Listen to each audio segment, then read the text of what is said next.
Let's go to the next part here. Let's go ahead and put this up there on the screen. So this is one where we just can't look away, because the flip on a dime from saying things like affirmative action is bad to now instituting straight up Jewish quotas is now taken a mere 24 hours. Here's Palantir. This is a company that has security software. They license to the CIA, to a lot of other financial institutions and all of that. They say, we at Palantir have been committed, and let's please leave this up, to defending the principles that make democratic rule possible since our founding 2 decades ago. Our software embodies our values and commitments. We believe these values must be backed up by action.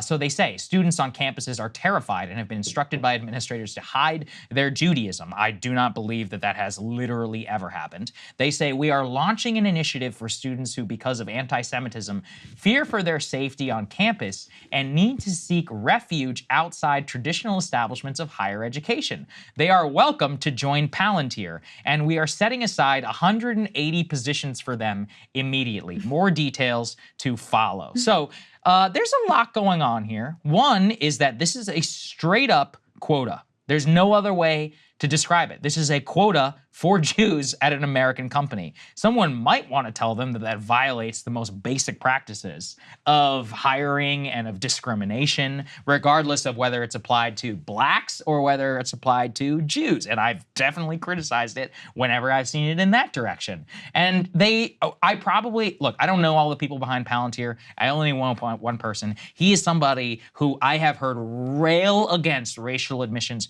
preferences. And it's like, what happened, man? I'm not gonna drop names, but it's like one of those where that's not what you do whenever you're friends with somebody, but it's outrageous. And you see too, a guy like Ben Shapiro, who has been against this type of stuff and again, has made millions of dollars preaching against it. And now immediately, put this up there, he says, love this. Love this. Yeah, we love it. And then— love racial quotas. As Glenn pointed out, hours later, he followed up and said, but they should open it up to everyone, regardless of whether they fear anti-Semitism or not. Time to take the talent pool of the entire college and university scam and hire them away. And look, I have respect for Ben on some levels, mostly at a business perspective. But for me, to watch somebody like this, who so clearly just abandoned so much of what they stood for, to directly get himself involved in a conflict and then to cheer on things happening again in the United States, saying,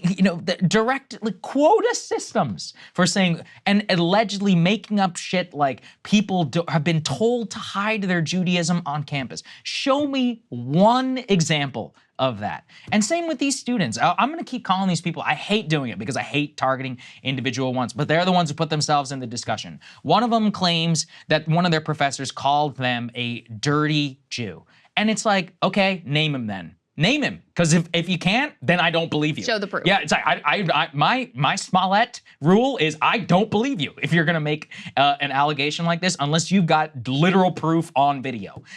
And they're like, oh well, we feel unsafe because we have to walk past posters who have written. I walk past annoying posters here in Washington all the time. Try living here during BLM. It's annoying as hell. Guess what? That's life. I could also have the freedom to get up and leave the city anytime that I want. Yeah. That's the whole point. Or all of these RBG is a hero ones, which I would hope at least piss us both off, Krystal, about how she's a feminist hero. I mean, I can't, or all of what are those dumbass signs like, in this house we believe, whatever. It's like, yeah, everything live your life, man. Just, I sent you a photo just yesterday of one of my neighbors who has got a gay pride flag with the Israeli star in the middle of it. And, that's a whole other I just walked past it. It's right next to the Slava Ukraine, and I just keep walking my dog, even though it annoys me, because that's a free country. This is the rough and tumble of democracy, friends. This is how it is. And so those press conferences that Republicans are organizing, where they have these privileged Ivy League students come out and be like, oh my God, I saw a poster, I had to walk by a protest. Dude. Say it. Well, and not only that, okay, if it was the other way, if it was Democrats organizing these press conferences and it was trans activists or it was black students or any other marginalized minority, Ben Shapiro would be first in line to mock the hell out of them as being little privileged snowflakes crying about having to see a frickin' poster, okay? And now, like that, turn on a dime and seemingly zero self-awareness.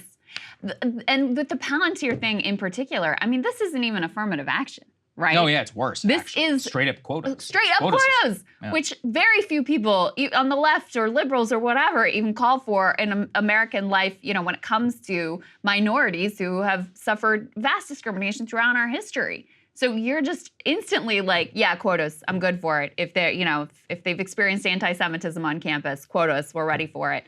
It's wild to watch how few people have any sort of consistency when it's a group that they have an affinity for, when it's a group that they see themselves either as part of or as an ally of. And this it hasn't been across the board. There have been some people who have been like, you know what, like Vivek, I'll give him credit here, right? He's been consistent. And there have been a few people on the left who have tried to be consistent even when it was more, the right that was pushing for free speech. I would just really please everyone, regardless of whose side you feel like benefits in this particular moment, please try to have some shred of dignity and some shred of a principle that is consistently applied here, because otherwise you're going to end up endorsing things that make you look absolutely ridiculous and should not be tolerated in any sort of a situation. I could not agree more. Hey guys, if you like that video, go to breakingpoints.com, become a premium subscriber, and help us build the best independent media organization on the planet. That's right. We're subscriber funded. We're building something new. We want to replace these failing mainstream media organizations. So again, to subscribe, it's breakingpoints.com.